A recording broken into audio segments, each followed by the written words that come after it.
आप देख रहे हैं प्रबल भारत की बुनियाद न्यूज।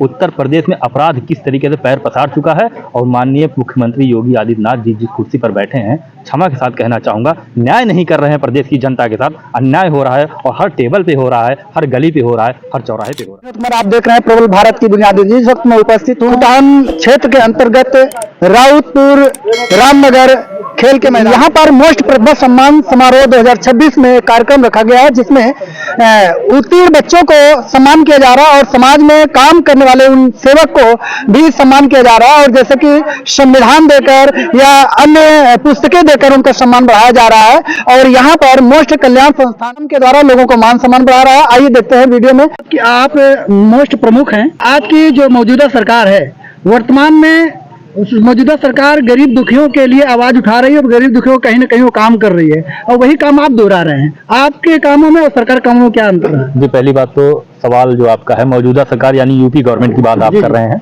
यूपी गवर्नमेंट में गरीबों का काम हो रहा है, ये पत्रकार कह रहे हैं, तो कहीं ना कहीं मुझे जैसा होता है कि आप गोदी मीडिया तो नहीं है, पहली बात। दूसरी बात, धरातल पे जब आप जाएंगे मेरे पत्रकार बंधु, अपने कैमरों को ऑन कर जाइएगा तो आपको सोशल अन्याय अत्याचार दिखेगा, प्रधानों द्वारा जो है भ्रष्टाचार दिखेगा, विधायकों द्वारा जो है थाने की दलाली दिखेगी। आप इन कैमरों को लेकर जाइए और देखिए उत्तर प्रदेश में अपराध किस तरीके से पैर पसार चुका है और माननीय मुख्यमंत्री योगी आदित्यनाथ जी जिस कुर्सी पर बैठे हैं, क्षमा के साथ कहना चाहूंगा, न्याय नहीं कर रहे हैं। प्रदेश की जनता के साथ अन्याय हो रहा है और हर टेबल पे हो रहा है, हर गली पे हो रहा है, हर चौराहे पे हो रहा है। हर जगह विकास की लहरों की आवाज सुनाई दे रही है। सर, क्या आपको लगता क्या है कि वो सुनाई दे रही है? गांधी जी के 3 मंदिरों की स्टोरी बड़ी फेमस है, आप लोगों ने पढ़ी होगी निश्चित तौर पर। आपको आंखें बंद करेंगे तो लहरें नहीं, बड़ी बड़ी इमारतें नजर आएंगी। भ्रष्टाचार में डूबा, अकंठ डूबा है उत्तर प्रदेश। इनकाउंटर के नाम पर जात विशेष को लोगों का हो रहा है। भ्रष्टाचार इस चरम पर पहुंच चुका है कि जो प्रमाण पत्र, जात प्रमाण पत्र 20 रुपया 50 रुपया में लेखपाल महोदय बना दिया करते थे, अब 200 रुपया उसके लिए मांग कर रहे हैं। बिजली का बिल, जिसके घर में एक सेफल एक बल्ब जल रहा है, 3000 रुपया आ रहा है। भ्रष्टाचार इस कदर है कि बच्चा स्कूल में एडमिशन ले रहा, 3 महीने बाद ड्रॉप आउट हो जा रहा है। क्यों? क्योंकि उसकी महंगाई और फीस वृद्धि इतनी ज्यादा हो चुकी है, गरीब परिवार फीस नहीं वहन कर पा रहा है। महोदय, मैं आपसे निवेदन करूंगा कि आप लोग जो उत्तर प्रदेश सरकार के कसीदे पढ़ रहे हैं, कम से कम जाकर गांव में बीपीएल नीचे बीपीएल कार्ड बनवाने वाले लोगों की दशा देखिए। उनको 5 किलो राशन से उनका गुजारा नहीं हो रहा है। कृपया उत्तर प्रदेश की जनता का संज्ञान लीजिए, उनके सुख दुख में भागीदार बनिए। जब महिलाओं की शोषण की बात करें तो सरकार बोल रही है कि महिलाओं का शोषण कम हुआ है वर्तमान सरकार। अरे महाराज, कहाँ कैसी बात कर रहे हैं भाई? महाराज वो कह रहे हैं कि जो है महिलाओं का शोषण। उत्तर प्रदेश के कई जनपद हमें नाम पे गिना सकता हूं जहां महिलाओं के शोषण प्रिंट मीडिया अखबारों ने छापा है, बड़े बड़े चैनलों पे चला है।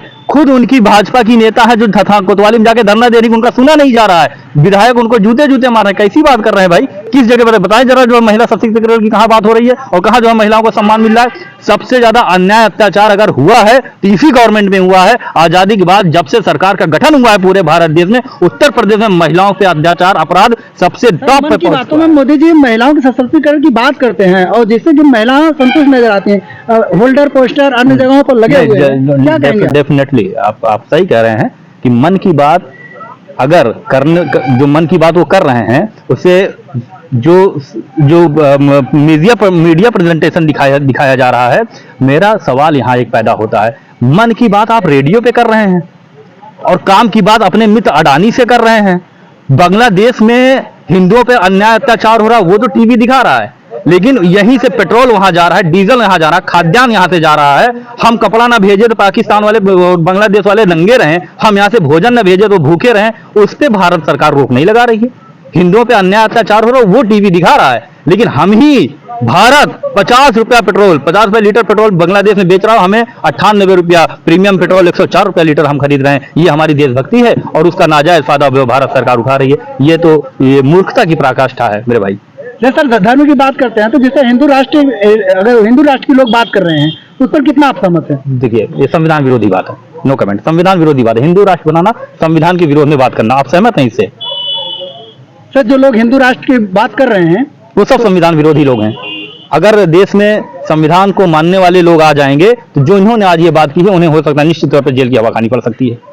सर, उनके लिए क्या और समाज को संदेश क्या देना चाहेंगे? देखिए, मैं समाज को आपके इस चैनल के माध्यम से और तमाम मीडिया बंधुओं को ये बताना चाहता हूं कि आज उत्तर प्रदेश, जिस प्रदेश में हम लोग खड़े हैं, ये बिल्कुल बर्बादी के मुहाने पर खड़ा हो चुका है।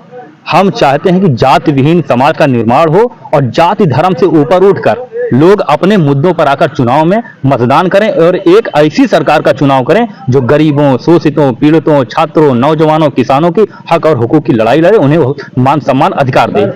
सर अभी जो बात कर रहे हैं जात के बारे में, तो अभी जैसे अभी कुछ लोगों जो है ओबीसी में हैं, जो दलितों से अभी दूरी बना रहे हैं, जैसे ये सामाजिक ताना बाना जो आपका प्रश्न है, मैं उसको समझ रहा हूँ। देखिए, जो ओबीसी है, अदर बैकवर्ड, और जो शेड्यूल कास्ट है, पहली बात तो ये सिर्फ सूचीबद्ध हैं, ये सूचीबद्ध एससी और ओबीसी में किए गए हैं। जो सामाजिक ताने बाने में अभी भी वही तो पीड़ा है हम लोगों की, कि जिस सामाजिक ताने बाने को अब तक खत्म हो जाना चाहिए था कॉन्स्टिट्यूशन ऑफ इंडिया के माध्यम से, वो अभी भी बरकरार है समाज में। और ये कहीं ना कहीं जो धर्म के रक्षक हैं, वो किसी भी धर्म के मानने वाले, इस्लाम के मानने वाले हों, राम के मानने वाले, हिंदुत्व के मानने वाले, वो गांव में जाकर दलितों, पिछड़ों, बैकवर्डों, माइनॉरिटी में संदेश नहीं दे पाए कि आप सब एक खून से हैं और एक बाप की औलाद हैं, आप सब भाई हैं। अगर ये बात उन तक पता चल गई होती तो SC, backward, OBC, forward forward में कोई अंतर न बचता।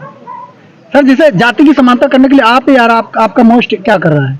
हम बहुजन जोड़ो अभियान चला रहे हैं। हम सामाजिक ताने बाने में जाकर एससी, ओबीसी, एसटी और माइनॉरिटीज में जागरूकता कार्यक्रम चला रहे हैं और उन्हें यह एहसास दिला रहे हैं कि बाबा साहब भीमराव अंबेडकर ने जो संविधान दिया है, उस संविधान से हम लोगों को सिर्फ सूचीबद्ध किया गया है, न कि हमारे अंदर कोई भेदभाव पैदा किया है। ये भेदभाव एक व्यवस्था, वैदिक व्यवस्था यहाँ रही है, वो सदियों से चली आ रही, वो भेदभाव अभी तक समाज में मौजूद है। हम उसके खिलाफ काम कर रहे हैं। हम वैज्ञानिक सोच डेवलप करने के लिए लोगों में काम कर रहे हैं। हम समाज से पाखंडवाद को भगाने के लिए काम कर रहे हैं। निश्चित तौर पर ये आने वाले समय में रंग लाएगा और ये जातियों का जो द्वेष है वो कम होगा। एसटी मोर्चा कल्याण का आप संस्थान चला रहे जी। हैं, इसमें जैसे आप ही लोगों का जो है जुड़े हुए हैं, उन्हीं का आप कल्याण कर सकते हैं कि जो इससे अभी दूर। बहुत बहुत बहुत अच्छा प्रश्न है और ये डेफिनेटली मैं इसका जवाब बड़े खूबसूरत तरीके से आपको दे रहा हूँ। मोस्ट यानी कि माइनॉरिटी, ओबीसी, एससी। आपका प्रश्न है कि क्या कि इसमें माइनॉरिटी, ओबीसी, एससी का ही कल्याण होगा कि दूसरों का होगा? सपोज दैट एक हॉस्पिटल है और एक की उंगली कट गई है और एक को गोली लग गई है, तो इलाज पहले किसका होगा? जिसको गोली लग गई है, जिसको ज्यादा ब्लीडिंग हो रही है।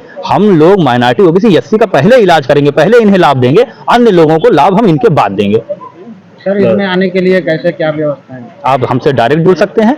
मोस्ट कल्याण संस्थान का जो है पेज है, वहां फॉलो करके हमसे जुड़ सकते हैं। और हम जो भी एससी, ओबीसी, माइनॉरिटी के लोग हैं, वो मोस्ट कल्याण से जुड़ने के लिए उन्हें कोई किसी औपचारिकता की करने की जरूरत नहीं है। आप हमसे डायरेक्ट जुड़ सकते हैं। सवाल मोस्ट से आप क्या संदेश देना चाहेंगे? सबसे पहली बात, जी मोस्ट को मैं क्या संदेश देना चाहूँ, माइनॉरिटी, ओबीसी, एससी के लोग अगर अपनी ताकत और क्षमता को पहचान लें तो निश्चित तौर पर वो ग्राम पंचायत से लेकर पार्लियामेंट तक वो अपना राज स्थापित कर सकते हैं। बाबा साहब भीमराव अंबेडकर ने उंगली दिखा के पार्लियामेंट की तरफ इशारा किया था और इसलिए किया था, अगर देश में पंचशील लहराना चाहते हो, मानवतावाद कायम करना चाहते हो, अंबेडकरवाद कायम करना चाहते हो, तो पंचायत से लेकर पार्लियामेंट तक आपको कब्जा करना होगा और उसका तरीका यही है, बहुजन जोड़कर मान्यवर साहब के मिशन को आगे बढ़ाना होगा।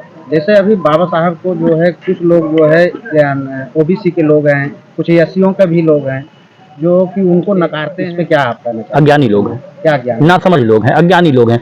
उन्हें नहीं मालूम है कि उनके पूर्वज बाबा साहब अम्बेडकर ने उनके कल्याण के लिए कितना क्या काम किया है। जब जवाहरलाल नेहरू, जब देश आजाद हो गया तो सारे लोग, सारे नेता, बड़े जवाहरलाल नेहरू, शास्त्री जी हो गए, बोस हो गए, ये सब लोग सो रहे थे और बाबा साहब अम्बेडकर कमरे में जग रहे थे। पूछा गया क्यों जग रहे हैं, तो बोला कि उनका समाज जागरूक है, वो सो सकते हैं, हमारा समाज अभी जागरूक नहीं है, इसलिए मैं रातों को जग रहा हूँ। ये ओबीसी के लोग ना समझ हैं, अभी उनको सच्चाई नहीं पता। जिस दिन इन्हें सच्चाई पता लग जाएगी, ये पहले जो है बाबा साहब अम्बेडकर का झंडा उठाएंगे और मजबूती से आगे चलने का काम करेंगे। धन्यवाद।